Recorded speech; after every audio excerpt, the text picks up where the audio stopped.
want to get to the Rude Guest Hotline.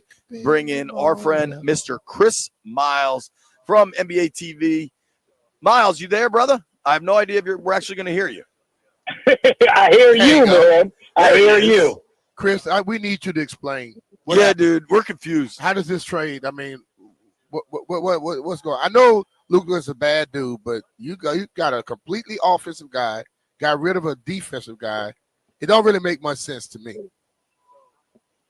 So I know you'll respect this, BMitch, as a guy that understands culture and championships and a locker room cancer or an organizational cancer.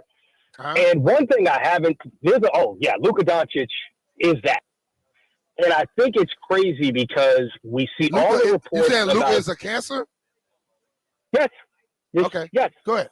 Okay. Hold so on. Now, Miles, we are on the air. I want to be clear you're aware that this is public because I'm gonna tweet this out and we're gonna piss some people off. I just want to be sure you're ready to rock.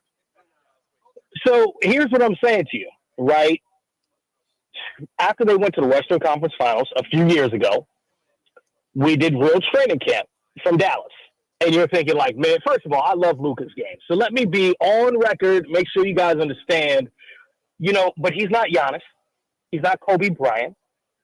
And there's some issues with him as far as how he treats management, how he treats his teammates, and the tea leaves are there. So let's go with the things that are on the record. Rick Carlisle, who won a championship with the Dallas Mavericks, was like, you know what?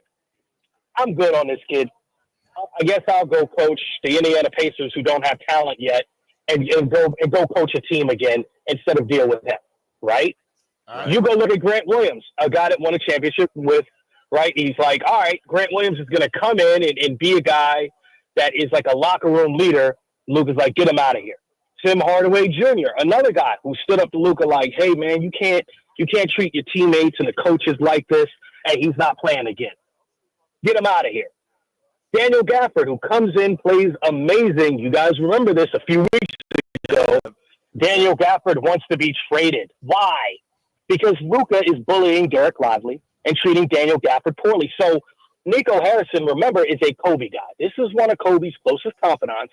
This is a guy that saw Kobe Bryant do all the things that he did. So there's a difference between talent level, and we all know Kobe wasn't the nicest guy in the world. We're not saying Luka has to be nice, but there's a difference in I'm trying to squeeze talent out of my teammates. Let's go win championships. And there's another when Jason Kidd is on the court and you're in the playoffs saying, hey, and this is Jay Kidd now, these are the defensive principles we need you to do. And Luka's on the other end of the court shooting hook shots, ignoring the coach. These are things that we've kind of heard trickle out. And when Brian Windhorst, after game 3 of the finals, you go look at that clip where he was like, go look at the clip. On the other end of that clip, I'm on the other side of the court. We're doing our post-game show, right? And I'm bringing this up for a reason. I didn't see that happen with Brian Windhorst, okay? We leave our post-game show on game 3, and we're kind of where the players are in the tunnel. You know how this is, JP, right? Where there's no cameras, there's no reporting. You don't really talk about what happens there. And Luka walks by, and I see him, and I don't make anything of it because, again, I hadn't heard Windhorst, and he just goes and leaves. Whatever. No big deal. But Kyrie, who gets bashed all the time by the media, all the time, he comes over, and I see him. I'm like, oh, it's Kyrie. Let me leave him alone. They just lost game 3. He played really well. He's probably not feeling it. He says, hold on. He tells his kids and his wife, hey, what's up, man? Daps me up. I'm like, oh, I'm not expecting him to talk. And he's like, hey, man, I appreciate you guys. He's like, good game, man. It's just, down 3-0. He's like, hey, we got another one. We got game 4. There's a positive attitude. You know this, JP, when you are covering a team, or when you cover the league, there are guys that have that. I understand that I'm a professional. I understand what the moment is right now. I'm saying that Luka being 270 is a report that he's on some Zion Williamson, Joel Embiid stuff, right? That's one thing. But the organization got tired of being disrespected by Luka Doncic. And they didn't think they'd keep their jobs if he was still their best player. And they weren't going to commit $350 million to him. Those are all things that are real. So, but how does it make sense for the Lakers then? They think that he all of a sudden change? Maybe he behaves for No, I don't think they know what I just told you. You understand? Like, these are things that I'm like, I haven't seen this reported to you, BMitch. These are things that, like, I'm around, you know this. I'm around people like, oh, well, I'm not going to report that, whatever. All right, I just know this now.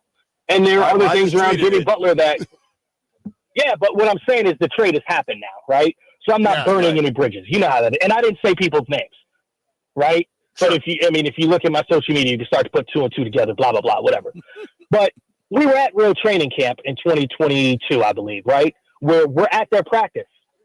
And we watched them, and we talked to people in their organization. So, as you know, I mean, these are things that in general, it involves other players too. And BMitch, you know this. I told you the reason I love Giannis. You never hear anything like this with Giannis. You never see anything.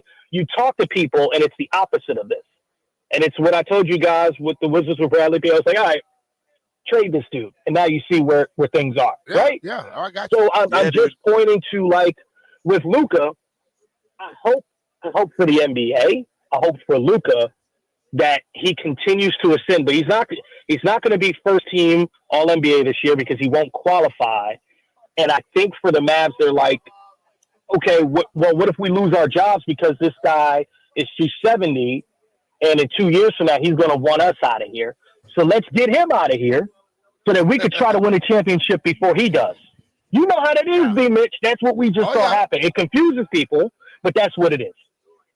It's OSP, dude. Self-preservation. We talk about in the NFL that so many decisions in the NFL are just driven by self-preservation, but I don't think it's just the NFL. I think it's pro sports. I think it's life. I think people that run an insurance office are also worried about self-preservation. Talking with our friend Chris Miles, NBA TV. You can follow him at Chris Miles TV. Truly one of the best to do it. So Luka just kind of sucks as a dude, huh? But what do you think? But you can see that in his whole demeanor, see it in his game, the way he plays, the way he acts. I'm like, this dude just he thinks his crap don't stink. I kind of hate watching him play basketball. It's so as good selfish, as he is, dude. Yo, he's fantastic, and like some of the wild stuff he pulls off. I have a question for you, B, and then Miles, I got one for you, or maybe both you answer this.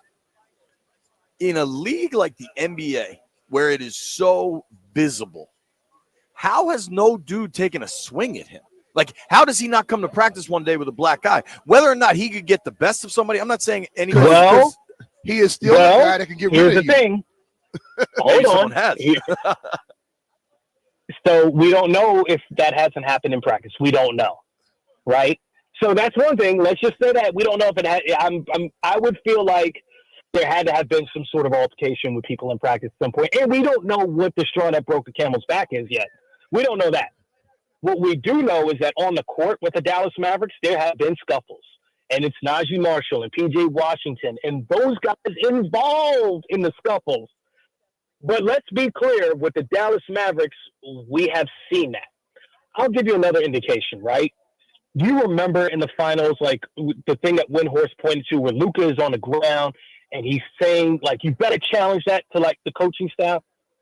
But my point is, when Luka's on the ground, he get up, Luka. Like, the teammates aren't coming over.